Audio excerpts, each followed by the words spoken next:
శిఖరాలకు సవాళ్లు, విద్యార్థుల విజయాలు. పూర్తి వివరాలకు చదవండి రేపటి సాక్షి దినపత్రిక.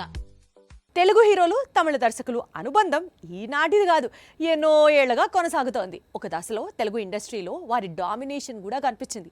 అయితే తెలుగు దర్శకులు విజృంభించి వారి స్పీడ్కు అడ్డుకట్ట వేశారు. ఇప్పుడు మాత్రం మన హీరోలు మళ్ళీ తమిళ దర్శకులు మాయలో పడుతున్నారు. వాళ్ళు చెప్తున్న కథలకు పడిపోతున్నారు. నరసింహ తీసిన కెఎస్ రవికుమార్ కు ఒక దశలో టాలీవుడ్ రెడ్ కార్పెట్ పరిచింది. బావనచ్చాడు నుంచి మొన్నటి రూలర్ వరకు అవకాశాలు ఇస్తూనే ఉంది. ఇక భాష తీసిన సురేష్ కృష్ణ తెలుగులో చాలా చిత్రాలు తెరకెక్కించాడు. ఇతని దర్శకత్వంలోనే ప్రభాస్ ఒకప్పుడు రాఘవేంద్ర అనే సినిమా చేశాడు.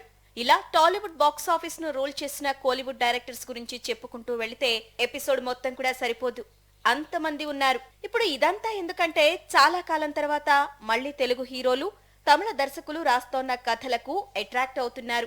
వెట్రిమారన్ తో మూవీ చేయాలని ఎన్టీఆర్ డైరెక్ట్ గా అడిగేశాడు. మరోవైపు అల్లు అర్జున్ కూడా అట్లీతో మూవీ చేసేందుకు రెడీ అవుతున్నాడు. ఇక రానా ఆల్రెడీ రజనీకాంత్ హీరోగా తెరకెక్కిన వెట్టాయంలో నటిస్తున్నాడు. కింగ్ నాగార్జున రజనీకాంత్ కొత్త చిత్రం కూలీలో విలన్ రోల్ చేస్తున్నాడు.